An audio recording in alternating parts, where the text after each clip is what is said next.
Hello, everybody. Welcome to the Basu and Godin Notebook. I am Marc-Antoine Godin alongside Arpin Basu, live from Vegas. Live from Vegas, live from T-Mobile Arena. You might hear the Zamboni in the background, but we're recording this prior to the Canadiens morning skate on Monday, October 30th, one day prior to Halloween. And it's the mailbag edition. And so, this is our listeners and viewers are so in touch. We had a number of topics that we wanted to discuss. Several of them came up in mailbag questions. So rather than have a preamble of what we're talking about and then do the mailbag, we're just going to do a whole mailbag episode because all these topics are great topics. They're great questions. They're things we want to talk about anyway. So let's just dive right into it. That's it. So basically, our listeners decide the content of our podcast. I live it. All right. So let's get right into it. We're recording this just before the Montreal Canadiens morning skate.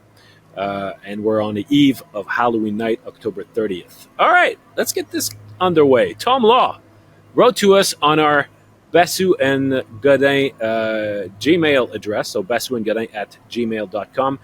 And Tom was asking us, when watching the Canadiens defending in their own zone, I find that we see them too often running around, having difficulty killing plays, and spending 2-minute shifts in their zone.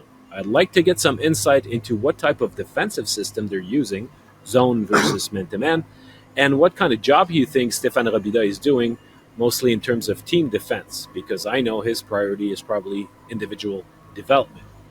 So thanks, Tom. It's an interesting question because the Montreal Canadiens have had so far a surprisingly good start to their season in terms of wins and losses, and to that extent, I mean, you could wonder if their defensive play makes it any indication of what are things to come. I mean, they're 5-2-1, but they've been giving plenty of shots.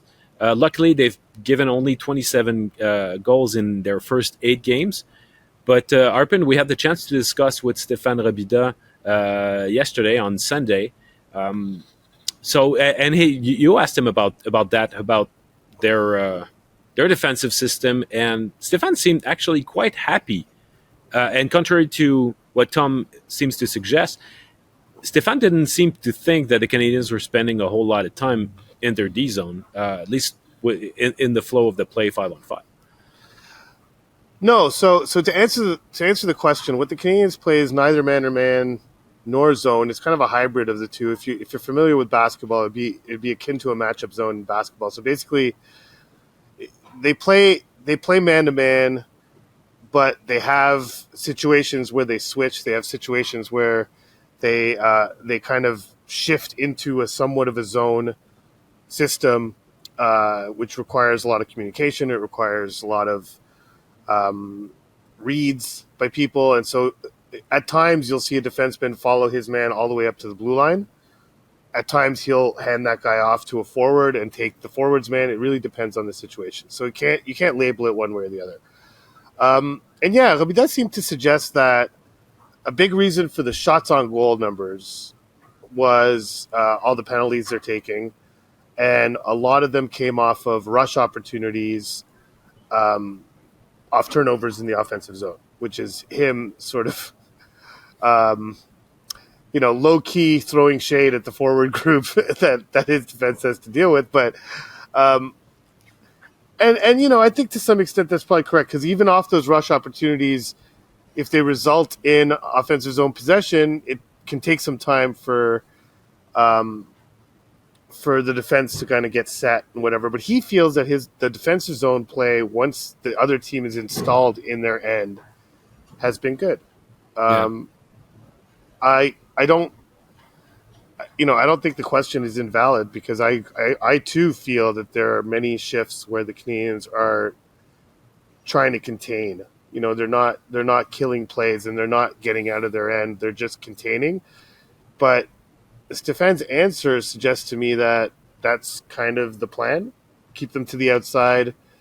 If we have to do that for a while, then so be it. But it's, if you do it for too long, you get tired and then you give up opportunities. So just on top of that, numbers wise, it doesn't look very good in terms of their defensive zone play so far. I mean, if you just go by very basic metrics off natural stat trick at 5-on-5, in terms of shot attempts against per 60 minutes of play at 5-on-5, they give up seventh most in the NHL right now, at just ahead of Anaheim and just slightly less than Seattle and slightly more than Anaheim. In terms of expected goals allowed per 60, they give up the third most at 5-on-5, just behind San Jose and Ottawa. And so it's early. This is still small sample size time, but I think this gives some credibility to what Tom is witnessing, because in terms of goals against, not expected goals, but actual goals against per 60 at 5-on-5, the Canadiens are first in the league, better than the Bruins. So there's a market correction that's probably coming there at some point. There's the results are outweighing or outperforming some of the metrics. They also have the best 5-on-5 save percentage in the NHL. They are the top or second in PDO at 5-on-5. PDO being adding shooting percentage and saving percentage, and save percentage. They're second in the league. So a lot of what we're seeing heading into the Vegas game is somewhat of a mirage. This should change. They've also played a very easy schedule, home heavy, not a lot of very competitive teams. That's going to change soon, but most notably tonight in Vegas. But so the defensive zone, that's the scheme. I think Steph's answer to the question was largely based on the record and the goals against, but some of the underlying numbers suggest that there's some improvements that could be made defensively for sure. And if I may add one more stat to this, in terms of shots against per 60 minutes, the Canadiens are second in the league also, and that's all strengths combined. So you end up with a team that gives up a lot. It is true that the turnovers that they commit and the chances they give the opponents because of that have been a factor. I mean, that's why Martin Saint-Louis lost his patience after the first period the other night, because he thought that the Canadiens were not tight enough and were not focused enough in their puck management. But for the most part, you say that it's largely thanks to the goalies that the Canadiens have been able to, keep their head above water. And you could argue that Jake Allen has been the MVP of that team for the first month of the season, even though there's three goalies on the roster, and he has not necessarily played a tons of games. Those that he played, he's been a difference maker, and it's night and day with what we've seen from Allen in the past. Last season. I mean, a healthy Jake Allen. Even in training camp. Yes. Well, in training camp, to me, it goes back to the fact that with only 6 games this year in preseason, trying to fit playing time for Dobesh, a full game to Primo, it was just not enough for Allen and Montembeault to really find their rhythm. They had, if you wanted those two guys to be ready, I'm not sure if they had enough playing time to find their rhythm. But anyway, the season started and Allen was there. And I mean, in terms of goal saves above expectations, he's been leading the league too. So that's another fancy stat where he's really making a name for himself. He's actually 6th right now according to Evolving Hockey. Okay, but still, very good. Very good. You know who's 4th? Jonas Johansson. From Tampa Bay. Yes, yeah. the guy that could not handle the load and would provoke the arrival of Kevin Primo in Tampa any second now. Yes, yeah, that guy. Exactly.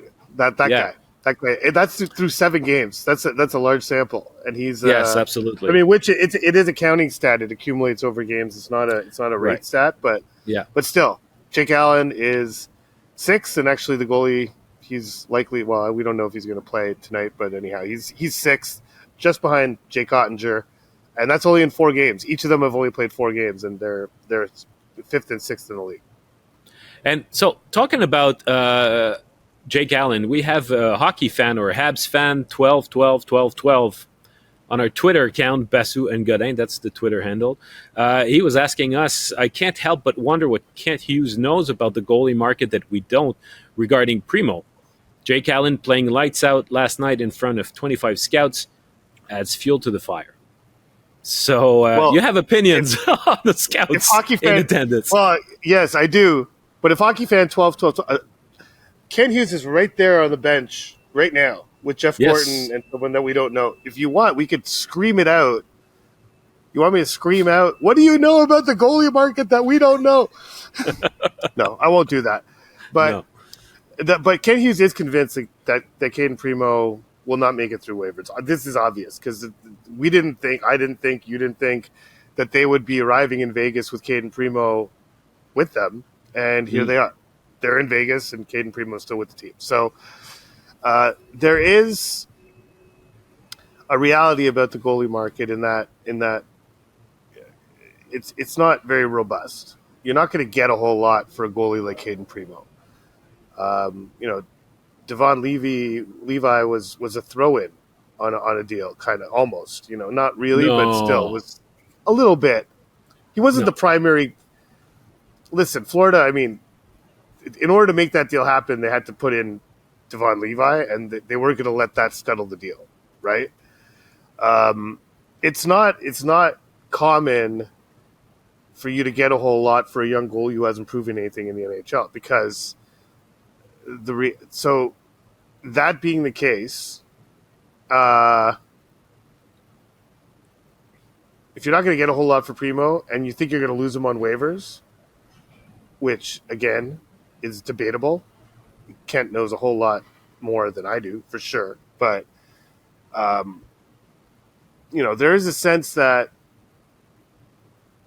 Caden Primo's value is tied to just the variability of that position. Unless you have an elite goaltender, which there are maybe 4 or 5 in the league, the belief in hockey circles is that you have the next tier is a very wide range of performances, and your goalie, no matter where he finds himself in that tier, has the potential in any given year to be at the top of that tier, just like he has the potential in any given year to be at the bottom of that tier. Yeah, and you have to roll the dice to some extent every year, and there's no reason for anyone to believe, at least in my opinion, that Caden Primo is any better than any option just about any team has to be the backup goalie in the NHL.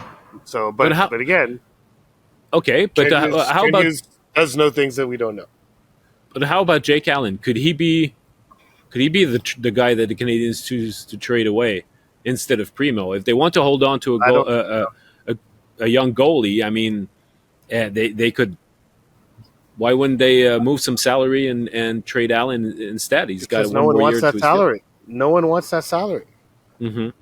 That's the reality of it, because Jake Allen's in that tier, and because you don't know where Jake Allen's going to find himself in that tier. I mean, that's the thing, is that you're paying. So then you're going to decide.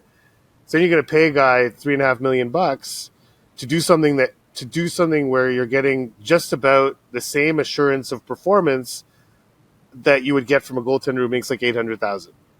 And so I don't think anyone's going to touch. Like, it's not a bad contract. I'm not saying that, but there's no certainty with Jake Allen. You're not getting any. No. So there's never been any. I mean, exactly. Throughout his career, he's always been up and down. Yeah, so why would you pay that salary to someone if you're a contender? If you're the Canadiens, it makes perfect sense. Bridge goalie gets you to a place where hopefully you have a prospect. Please excuse the ambient noise in T-Mobile Arena. What is that? I don't know what that was, but annoying. You're not going to get. you're not getting any assurance of performance out of that money, and so I plus for another year for the contender that makes no sense. For the Canadiens, it makes perfect sense.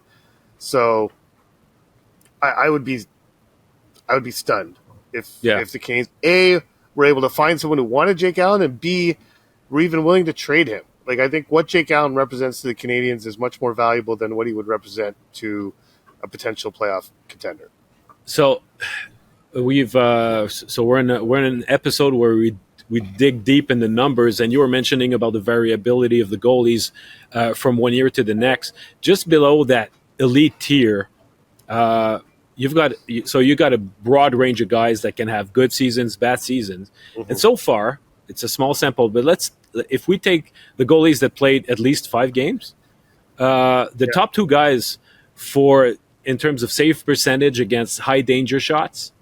So the ones who really, step up when the time is dire. First one is Thatcher Demko, who hasn't given up a goal in a high danger situation, who struggled mightily last year. Oh, he's batting 1,000. Yeah, and Jacob Markstrom with Calgary at .913. So that's 5-on-5 numbers. But those 2 guys are good examples of goalies that the team relied on heavily. They paid them good money, and they had bad seasons last year, but they seem to be rebounding. And if for a guy like Markstrom is certainly not to blame for the Calgary Flames' misuse so far this season, but that goes to show there's a lot of fluctuation from one year to the next. I see that Sam Montembeault, even though he's played so far only 3 games, he sits well at .923. Montembeault's always been a good 5-on-5 goalie, at least since he's been to Montreal. The PK's been more of a problem for him, but I agree. I mean, this is I wonder how long this 3 goalie situation is going to last, but I think that when you have 3 goalies and you enable each of them to stay fresh, it helps a guy like Jake Allen, who, when he's been overworked, when his body's been asked too much of, that's when he gets hurt or he stops being effective. But if he's fighting, for playing time with Montembeault and with Primo, and he's kept at a Goldilocks zone in terms of playing time, that's probably the best way to get some good hockey out of him. And Montembeault on his side, if he's not the number 1 guy and he's a 1B type of dynamic right now, well, each occasion that he has, he needs to step up and make sure that he makes the most out of it, because he's in a contract year and he's eager to prove that he can be more than what he's been so far. So the balance, I mean, in all of this, nobody really wins, because they would probably want to play more, all of them. I think that Primo certainly is hurt by this situation, but for the Canadiens, both Allen and Montembeault, in their eyes, must be getting something out of this in terms of motivation and maximum effectiveness. Now, how long is that going to last? We don't know, but they've been serving their ass in October. Yeah. Two interesting things. First of all, the impact of this, of the Primo situation in Laval. So, the Rocket have been kind of riding Strauss-Mann a lot. Yeah. Because they want to make sure that Dobesh is ready to play when he's playing. So this was obviously, the plan was to give Primo the lion's share of the games early on and then work Dobesh in over the course of the season, except now it's Strauss-Mann. So they're sitting there waiting for him. That's point 1. Point 2 is Jake Allen, almost every single time he speaks to the media, brings up the 3 goalie situation. He brings it up himself. It's really something that he mentions on his own without even being asked. So it's clearly something it's unusual, obviously, but it's clearly something that bothers him. Well, maybe bother is a strong word, but it's something that he continuously brings up without being asked. So it's a situation that's unusual, and it's clearly a situation that he, doesn't feel entirely comfortable with. No. At Well, least that's my take on it. You're right. He brings that up very often. Yeah, He he does. does. Almost every time he speaks. Well, in the three goalie system, the three Yeah, it's goalie. not Well, with three ideal. It's goalies, different. it's not ideal. It's tough to get your reps. This, that. So not Yeah, only is Primo, not only is it not ideal for Primo, it's seemingly not ideal for Jake Allen either. So we'll seems to see. work though so far.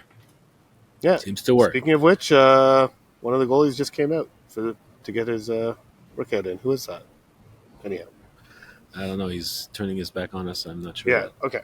All right.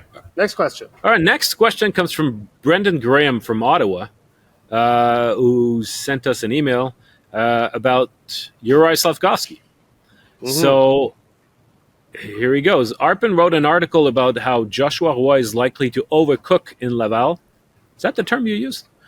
Which I assume applies to other young players like Heineman, Norlinder, Farrell, etc. Same logic applied to Kovacevic while he was in Manitoba. Promote them once to the NHL instead of up and down. Why is this logic not applied to Slaf? I know Coach Marty is the only voice Slaf hears in Montreal, but wouldn't he be better suited in Laval playing 20 minutes a night on the top line? He could gel with young guys as well. A stint in Laval helped Caulfield. I'm sure it could help Slaf as well. Interested to hear both of your opinions on this topic. Well, thanks for your question, Brendan. I remember because this seems to be Jesperi Kotkaniemi debate all over again. And I remember that back in the day, I know that there are differences, but back in the day, I was fiercely against sending Kotkaniemi down. And I'm starting to wonder regarding Slafkovsky, if just in terms of confidence, in terms of, Martin St. Louis likes to talk about puck touches. If he was to go play in Laval on the top line, he would get a ton of puck touches, probably find the back of the net more often too. I'm more and more with each day passing, with the last two games that he's played, I'm starting to wonder if that would not be the best course of action. But there are two things at play here. The first one is I think that there's an element of pride that it would look, even though that's not the case, the Montreal Canadiens might feel as though it would look like a step back and an admission maybe of, have we bet on the right horse? It would be a step back. It would be a step back. There's no appearance of a step back. It would literally be a step to a lower league. Yes, I know, but ultimately it has to be what's best for the player. So absolutely. And if the end result is what the player is going to look like when he's 22, 23, well, what's the best course of action to make sure he's going to be there? But at the same time, I mean, because you see, for example, I was in L.A. 2 nights ago. I wrote something about Dominique Ducharme, and I saw Quentin Byfield over there. And Quentin Byfield was a number 2 pick overall by the L.A. Kings, and he made, he was up and down with the Ontario Reign, and now he's playing. He's playing wing on the top line alongside Kopitar and Kempe. He's being asked to be like this F1 guy who's going to make room for the other 2 guys. And it's unlikely at this point that Byfield is going to be a star, but he can still become this 50-point per season guy. Is it worthy of being a second pick overall? Probably not. But once they've made that choice, they have to own it and make sure that they develop the player the best they can. And the Canadiens could decide to do the same. And so that's one factor. And the other one is probably how it would be perceived and received by the fan base, who would now, look at how Slafkovsky performs in Laval. And if by any chance things don't go perfectly well for Slafkovsky in Laval, well, then all hell would break loose. So it's a tough situation for the team to put the kid in. Yeah, I would also push back on Laval helping Caulfield. I mean, yes, him starting in Laval helped him, but when he was sent down and brought back up, I mean, what really helped him was Marty St. Louis' arrival, and that was really the turning point for Caulfield. It wasn't him being sent to Laval, in my opinion. But yeah, and he played 6 games in Laval. Yeah, that year. exactly. Yeah, but that's fine. I mean, maybe Slaf could go play 6 games in Laval. I think there's merit to it, even despite what I just said about Caulfield. There is merit to going down. Even Kakayemi went down to Laval at one point. When you're bringing up the comparison, Yeah. it's there is probably merit to it. There is some nurturing of a player's self-esteem or self-worth or just how he views himself. Like, it's difficult. Ken Hughes has talked about this a lot, where he's had clients where they made the NHL and then they get sent down to the AHL, and even if all the messaging, you can do all the messaging you want, but that client is going to feel, that client did feel, according to Ken, like he had failed in some way, and there was some massaging that had to be done by him as his agent, by the team. It was not as simple as saying, listen, we think you need to go do some work. Go down to Laval. You're going to get lots of ice time. It's going to be a positive thing for you. Go down there and rip it up and own and dominate. And then when you're ready, we'll bring you right back up. Yeah. It's not that simple. There's a lot to it that a young player takes. And I was talking to Slafkovsky the other day after the Columbus game. So that was on Friday after practice. And I thought that Columbus game was not terrible, but it was his most difficult game of the season. Yeah. Leading up to that point, he followed that up on Saturday with an even more difficult game. But so I asked him, I was like, that was kind of a tough one for you last night. And he was like, after Columbus, not after Winnipeg. After Columbus, I haven't spoken to him since Winnipeg, and he kind of he didn't fully agree and didn't particularly like that I thought that, which is fine. That's his right. But he's a guy who's pretty hard on himself generally, and so even games where he's good, he'll say that he was bad. So the fact that he didn't really see it that way, I think, is a window into where his confidence is at right now. Like, it's not, something I saw, and I'll admit, I have sort of a bent to kind of err on the side of how should I say this? But basically, sorry, the noise you're hearing is Eric Rameau warming up. Who is that? My eyesight is not good enough to identify. Sorry, so we can't give you. Well, it won't even be a scoop by the time this podcast gets in. So whatever. But I have a tendency to give Slaf the benefit of the doubt, in the sense that he's a young player. Expectations should be tempered because he's not a superstar level number 1 overall pick. No one expected him to become a generational or a franchise altering talent.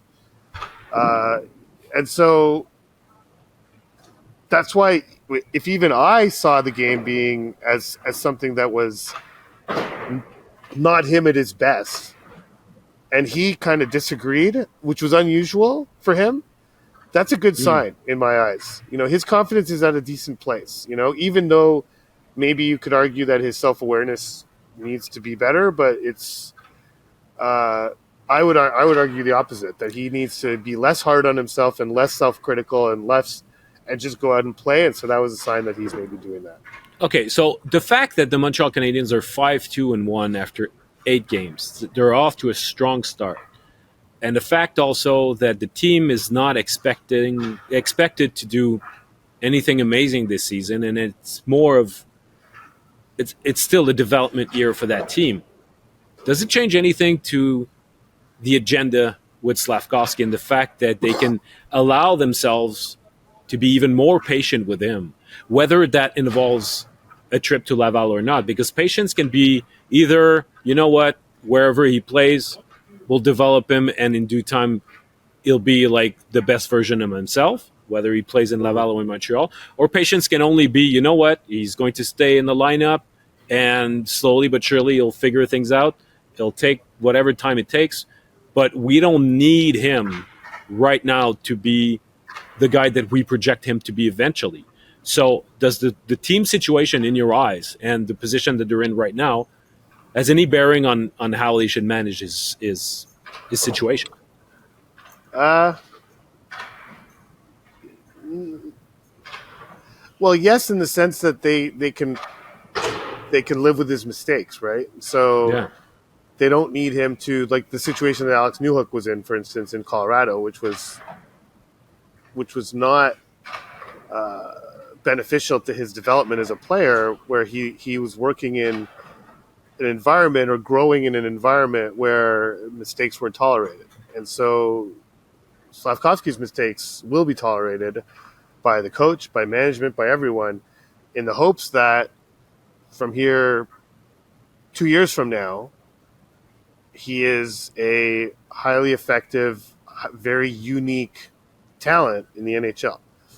But I think the point you made earlier bears repeating when discussing this, is when, at a certain point, Martin St. Louis, and it's not now, but at some point, he's not going to be able to evaluate Juraj Slafkovsky based solely on touches. It's great that he's touching the puck, but when you're sitting, entering the Vegas game Monday night, when you got 1 assist this season, same as Josh Anderson, but still just 1 assist in 8 games, that's, as a player, you're going to look at that and be like, oh, yes, I'm so happy I got 15 puck touches in this game. No, the player's going to look at that 1 assist and be like, no, I need to be better. So, there's something to the notion that he would get those puck touches in Laval, as you mentioned earlier. Like, I think that's a really good point. Like, if you're going to focus on puck touches, then that's another reason to send him to Laval. He'll touch the puck a lot more. He'll be. It's hard to say he'll get much more ice time, because it's not as if he's playing in a sheltered role now. He's on the second line of the team. The line plays a lot. The team needs that line to succeed, and so it's not really. I don't think it's a role thing. It's just that he's going to have a chance to go down there and touch the puck more. But the one thing, when I was at Laval Rocket practice last week, I was asking Ula a question, and I said, I think a lot of people don't understand how the physical element of the American Hockey League and how different that is. And I was continuing my question, and Ula didn't even wait for me. He's like, no, they don't. Right in the middle of my question. Like, no, they don't understand that. So I think people do need to understand that when you're number 1 overall pick arriving in the American Hockey League, you're going to have a target on your back. And there's a lot of career AHLers who are going to try and prove a point with you. And so that's another element that you don't necessarily have in the NHL that you do get in the AHL. And so how would that benefit him? Would it hinder him? That's another part of the equation that I think a lot of people don't necessarily take into account. So on at the end of this road trip, in all likelihood, Christian Dvorak is going to come back, which November 4th. We're almost there. 4th, so, exactly, and it's excited. It's going to have a trickle. It's going to have a trickle effect on the lineup. I would expect that Sean Monahan will be put with Suzuki and Caulfield, because neither Anderson or Arvid Pinard, for that matter, have really proven to be the answer in that position. So having if they put Monahan on the top line and with Dvorak centering the third line, it's going to have a trickle-down effect for the other wingers. And it could affect guys like Josh Anderson and Juraj Slafkovsky too. So how do you see that, I mean, barring any other injury, how do you see that affecting those two guys in particular, Slafkovsky and Anderson? Well, it has a trickle-down effect right down the lineup, right? But for those two guys, I have the impression late in the game against the Jets, Marty put Josh Anderson back up with Suzuki and Caulfield and put Harvey Pinard down with Newhook and Slaf. Mm-hmm. My impression, and I could be wrong, my impression is that Marty wants to give Slaf the stability of having Newhook as a center. Originally he was going to be Doc. Obviously Doc is gone. So now he wants to establish that stability with Newhook.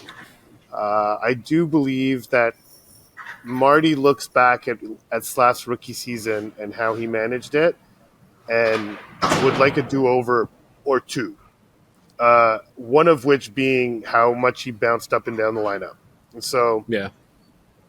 so I would think that the Newhook Slafkovsky thing would stay. Now, whether Harvey Pinard goes on that line or Anderson stays there, that's up for debate. I don't know which one would be, but it definitely would strengthen everything, because what's interesting to me is, what do you do with Brendan Gallagher? Let's say Josh Anderson goes down to the third line, or let's say Harvey Pinard goes down to the third line. He could even go down to the fourth line. But what do you do with Brendan Gallagher? Because Gallagher's playing good hockey, but it's I continue to maintain and believe that he would be best served playing with Jake Evans, even though he's been good. But because playing with Christian Dvorak is not the same thing as playing with Sean Monahan. So I don't know what kind of impact that's going to have on Gallagher's game. We've seen him play with Evans. We've seen him succeed.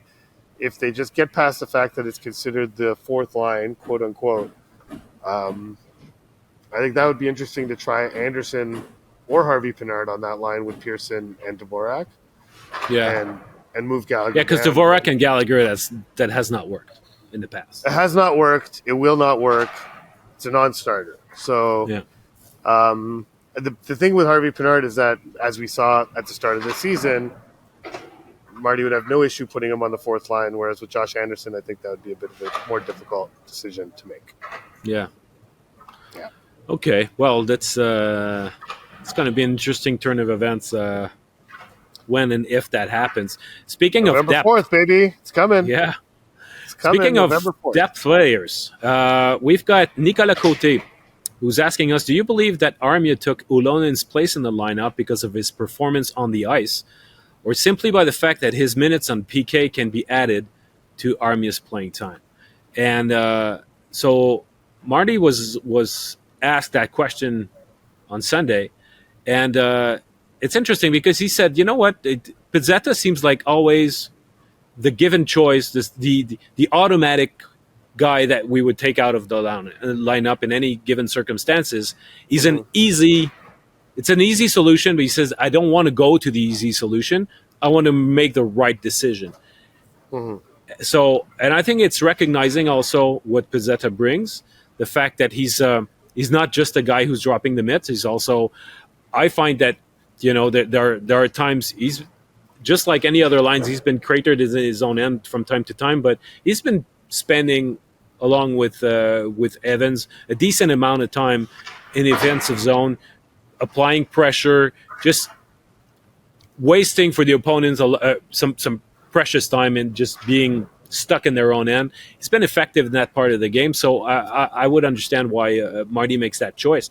But there's also the fact that he said, I needed to put Armia in the lineup. So at some point, you call up the guy who was clearly too good for the AHL. He's not an AHL player, but he wanted to find a way to insert him in the lineup. But it's strange because Ylönen was not playing bad hockey either. He was not necessarily worthy of being, taken off the lineup. No, exactly, and so that's why it was a tricky thing for Marty to do. But his explanation was interesting. Listen, Marty spent a lot of time with Michael Pizzetta after morning skates last season. Marty likes to stay on with the scratches. He did last season, actually. He doesn't as much this year. But last season he did this a lot, where whoever was scratched from the game, he would spend 20, 30 minutes after the morning skate working with those players. And it was often Michael Pizzetta. And I remember once in Long Island, he was on the ice with Mike Matheson and Mike Hoffman and Michael Pizzetta. All three Michaels, but very different players, And Hoffman did something. They were doing a drill. It had to do with making a move at the blue line and finding a lane and getting a shot off. And Mike Hoffman did something, and Marty said, Pez, did you see what Hoff just did? You could do that. Get that little hesitation in or whatever. I forget what the exact move was, but he told Pizzetta to do something that Mike Hoffman was doing. And Pizzetta went out and did it. No. That's man. He's not even here to defend himself. Anyhow, nobody's here to defend himself. Yeah, that's it. Exactly. So he, and then he went out and did it. And so I just picture in my mind like how often Marty's had those situations with Michael Pizzetta, in the sense that he, him doing things that other more skilled players are doing, and having Marty encourage him to do those things. Yeah. So they have an interesting relationship, and so that's why I thought his answer was interesting, because Ylönen, yes, was playing not only penalty kill, was on the top penalty killing unit, which is something Armia obviously does very well and would be fine doing. More than fine, actually. Is probably an upgrade on Ylönen, as well as Ylönen has played in that role. He's never done it before, and he, I think Marty was sort of looking out for Pizzetta's self-esteem and self-worth in that decision. Ylönen's self-esteem and self-worth from the decision to have him on the penalty kill to begin with, which is something he never did in Laval. He never did it in Finland. He's never done it in his life. He's always been a power play guy. And he himself felt that, nice, I'm getting a role, and I'm grateful that the coaching staff sees me as a potential guy here. So there's a lot of massaging that has to be done. And as we just mentioned, when Dvorak is back, that trickle-down effect is going to affect these guys the most. These are the guys who are going to either be in the lineup or out. And these decisions, Marty's going to have to manage this on a more regular basis as of November 4th. So let's see how he does. But I think his reasoning on Pizzetta is a window into how he's going to try and sort of maintain this with all of his players. Yeah. All right, let's wrap this up with one question from Louis Brandman, who actually sent us two questions, but we're gonna keep the second one. So Louis is curious about the future of Sean Monahan. He writes, he is an incredible player, and finding versatile top 9 forwards that are 28 years old is no easy feat. Given the fact that Monahan is the type of player you win with, and the Canadiens window is on the way to opening, would your vote be with signing Monahan or trading him at the deadline? Well, that's a very interesting question. It's a very interesting question. I agree. Because it's not a given. I mean, it's usually teams will say, well, the guy's at the end of his contract. Might as well get an asset for him because we're not making the playoffs. So, you could always try to trade him and say, if you liked it, you could come back in the summer. We've suggested that scenario over the years with multiple players. The reality is it happens very, very seldomly. Almost never happens. Yeah. Almost never. Yeah. So, but when you look at the impact that he's got on this team, he's probably been their most consistent skater since the beginning of the season. And it's not just his help on the power play or his help on the face-off circle, where he's been absolutely tremendous, but it's how smart he is on the ice, holding on to the puck, slowing down the play sometimes, making always the right reads, adjusting the pace of the game so that it opens up and he makes the right play after that. He's a very, very smart player. A beloved player in this locker room too. So obviously, I mean, if he remains healthy, there's going to be high demand for a player like this. And as much as he fits with the Canadiens, I wonder if Kent Hughes is not going to say, you know what, there was a time where I was in a position to trade Joel Edmondson, and I decided to hold on to the player, and eventually, well, he fell into pieces. Mm-hmm. If there's a guy who's a health risk, I wouldn't call it a time bomb, but there will forever be a health risk when it comes to Sean Monahan.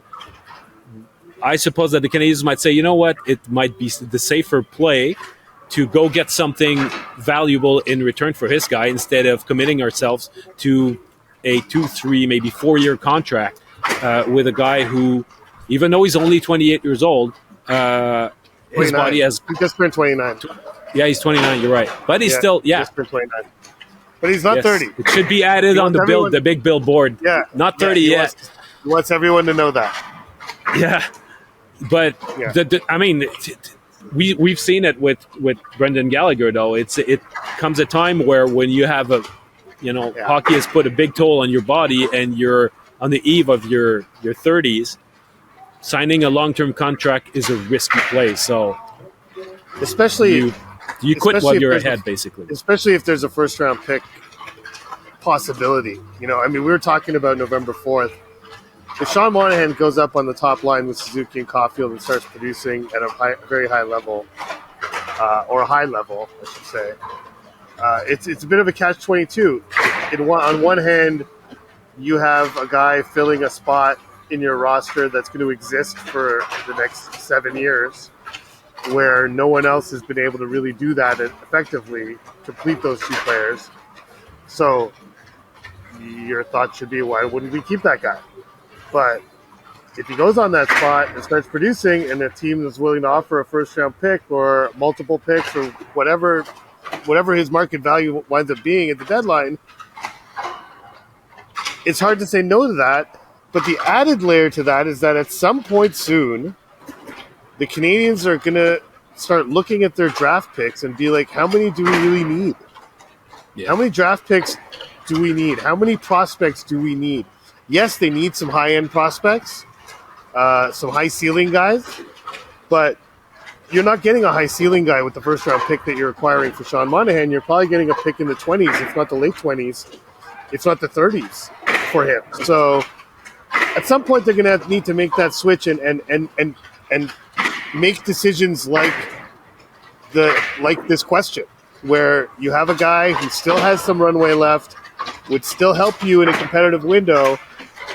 But my thought would be that Sean Monahan is probably not going to be helping this team when it reaches its competitive window. Yeah. So you cash this chip, but it's a very valid question as far as what you do with future guys in that situation. And we can see Josh Anderson's going to be in that situation very soon. You know, I mean, there's going to be guys who reach a certain age that might line up better with the Canadiens' competitive window, and where they're going to have to make decisions like this. You know, when Josh Anderson's contract runs out in a few years, let's say the Canadiens are competitive at that point, what do they do with him? If he's an important part of the competitive team at $5.5 million, which at that point will be probably not a very significant salary at that point, what do they do with him? So these questions are coming, but I think with Monahan, the windows just don't really fit quite that well. No, and you're right that the Canadiens have a lot of picks, and they have too many of them, but I fully expect the Canadiens to use some of those picks to acquire a quality player in the offseason. I mean, 100%. Yeah, Kent Hughes said, he told me just before the season started, he said, I could trade a first-round pick, a second-round pick, a third-round pick, and a fourth-round pick in 2025 in order to acquire a good player, and I would still have a first, a second, a third, and a fourth. So that's how loaded they are with picks for what's meant to be a much better, a very decent draft. So we'll see. But Monahan adding to that, it would just give them more ammos to go out on the market and and be ready to strike. And but they definitely need to guard against evaluating Monahan right now. Yeah, because he's at the same spot as he was last season. At this time last year, he was healthy and producing. But even if he remains healthy and producing through the deadline, what I mean is right now, like this year, they need to guard against evaluating Sean Monahan this season, and they need to evaluate what Sean Monahan will be 2 to 3 seasons from now if they sign him to a 4 or 5 year deal. And that's the benefit of keeping Sean Monahan in the short term versus the potential pitfalls of having him around 2 or 3 years from now. I think they don't line up really. All right. So the Canadiens have started their morning skate. Which that's is what it. Everybody can hear that. Yeah. So we're gonna shut this down and go watch what happens at this skate. But we'll be back on Friday. I will be in St. Louis. Are you going to St. Louis? I didn't ask you that. No, actually, I'm not. We'll have to be clever with the way we record this podcast on Friday. Yeah, it's a TBD. Well, Friday will be interesting. Yeah, we'll see. Yeah. Well, it's what's not TBD is that we will have a podcast on Friday, but we need to figure out the logistics of it. But I'll be in St. Louis. Marc Antoine will be back in Montreal, and so we will talk to you then from 2 different time zones. All right, everybody, have a good day. Enjoy the whole week. Bye-bye. Bye, Arpit.